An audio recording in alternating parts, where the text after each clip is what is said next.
GTA بازی که تو کل دنیا طرفدار خیلی زیادی داره و همیشه سری راز و رمزای عجیب غریب و داخل خودش پنهان کرده.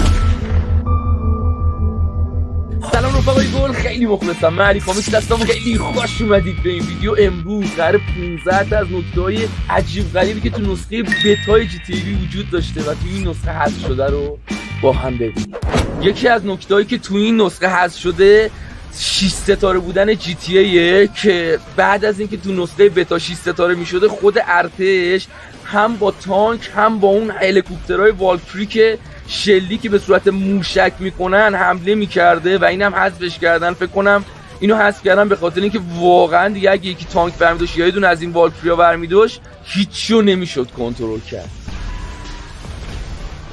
یکی از نکاتی که توی این نسخه باز حذف شده یه شاپی بوده دم ساحل که ماریجوانا و چیزهای مختلفی فروخته. با کشیدن هر کدومشون یه ویژوال رو صفحتون میومده و احتمالاً اینو حذف کردن تا بتونن تو رژن‌ها و کشورهای مختلف بازی رو به راحتی بفروشن و به مشکل نخورن. یکی از وسایلی که واقعا کاش حذف نمیشد از این نسخه استفاده از کپسول آتش نشانی بوده. کپسول آتش نشانی اگه الانم دقت کنید تو نسخه جدید میتونید برید تو سوپریا جای مختلف ببینیدش، ولی دیگه امکانی نیست که برش دارید ازش استفاده کنید و خیلی راحت تو نسخه بتا میتونید باهاش آتش خاموش کنید و واقعا هنوزم که هنوز دلیلش مشخص نیست که چرا از نسخه اصلی حذف شده. یکی از قابلیتایی که توی این نسخه حذف کردن ولی توی بتا بوده نشستن روی دو پا و سینه خیز رفتنه که توی ردد آوردنش و به شدت توی گیم پلی بازی تاثیر داشت و واقعا نمیدونم که توی جی تی ای وی به خاطر چی حذفش کردن. خیلی به نظرم چیز جالبی بوده، مخصوصا توی درگیری‌ها یا توی مأموریت‌ها بخواد از این قضیه استفاده بشه.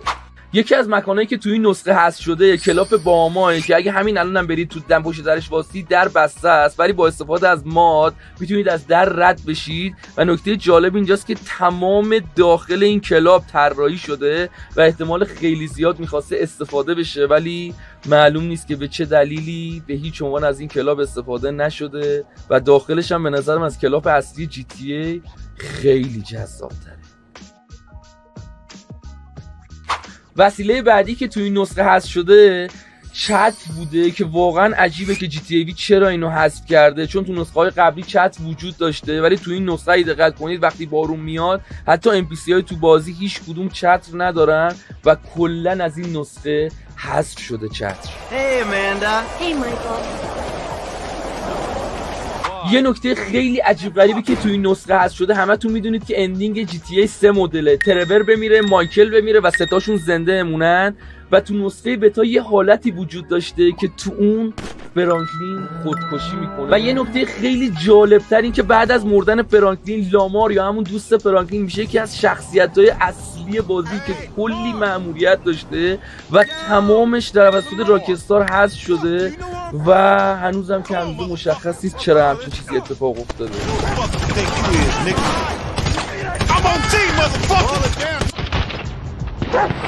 یه نکته دیگه که تو این نسخه حذف شده دقیقاً تو همون پرولوگ یا اولین قسمت بازی این اتاق بوده که دقیقاً تو همون قسمت یه دونه دیالوگ هم هست که میگه بریم توی اتاق سرور و اونجا رو از بین ببریم، ولی اگه دقت کنید این اتاق کامل بسته است ولی با استفاده از ماد میتونید برید اونور اتاق و میبینید که یه اتاق سرور کامل اینجا طراحی شده که میشه کلا نابودش کرد و از بینش برد، ولی معلوم نیست که چرا این نکته رو توی قسمت اصلی کامل از بین بردن. نکته بعدی ساوند افکت های بازیه که واسه هر کس مختلف یه ساوند افکتی وجود داشته که اینو کامل بازی عوض کرده که وقتی مرحله هر کس تموم میشده یه آهنگ خاص متعلق به همون فرد داشته، ولی الان توی نسخه اصلی کاملا صدا فرق کرده و عوض شده.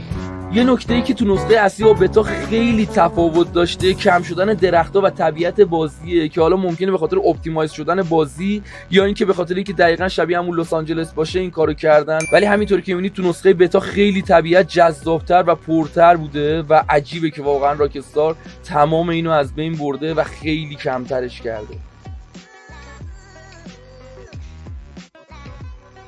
تو نسخه بتا این بازی یه شخصیتی به اسم اسلیتر بوده که تو همین هواپیمایی یه مرحله داشته که کاملا دیالوگاش همش هست ولی تو نسخه اصلی حذف شده که میتونید با گرفتن شماره 328 555 0145 روی پیغامگیر میره و صداشو بشنوید و دقیقاً تو قسمت دیالوگام قیافه‌شو ببینید، ولی تو نسخه اصلی کامل این شخصیت حذف شده و دلیلش هم معلوم نیست. یکی از ویژوالایی که به شدت تو نسخه بتا جذاب بوده طوفان شن بوده تو سندی شورز یا همون حوالی خونه ترور که تو نسخه اصلی حذف شده. احتمال داره به خاطر اپتیمایز شدن بازی بوده باشه، ولی همینطوری که میبینید خیلی چیز جذابی بوده طوفان شن.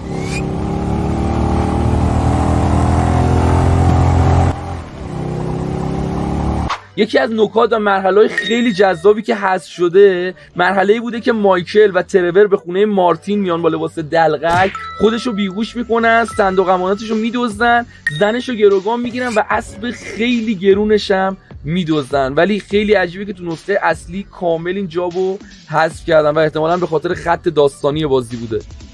یکی از نکاتی که تو نسخه اصلی حذف شده یه سری گان و یه سری وسایلی بوده که تو نسخه بتا بوده و تمامش تو نسخه اصلی حذف شده، مثل یه بلنگو که میتونستین داخلش حرف بزنید یا همون کپسول آتش نشانی دیلم و یه سری گانای عجیب غریب که میتونید ازشون استفاده کنید و تناب که شاید میخواستن مثل ردد یه همچین قضیه رو پیش بیارن و کامل حذفش کردن. کاش که تناب بود واقعا. خب سلام، دمتون گرم که تا اینجا ویدیو دیدید. اگر از این ویدیو خوشتون اومد و دوست دارید یه سری از نکات حذف شده دیگر رو با هم دیگه بررسی کنیم، حتما این ویدیو رو لایک کنید. لایکاش بالای 1000 تا برسه 15 تا نکته دیگر رو با هم نگاه می‌کنیم که از GTA V نسخه اصلی حذف شده و واقعا عجیب غریبه. دمتون گرم واسه محبت ما. یوتیوب ما رو سابسکرایب کنید، اینستاگرام فالو کنید، لایک و کامنت هم که به شدت تو انرژی تاثیر داره. تا ویدیو بعدی همتون رو به خدای بزرگ میسپارم. کات خیلی مخلصم.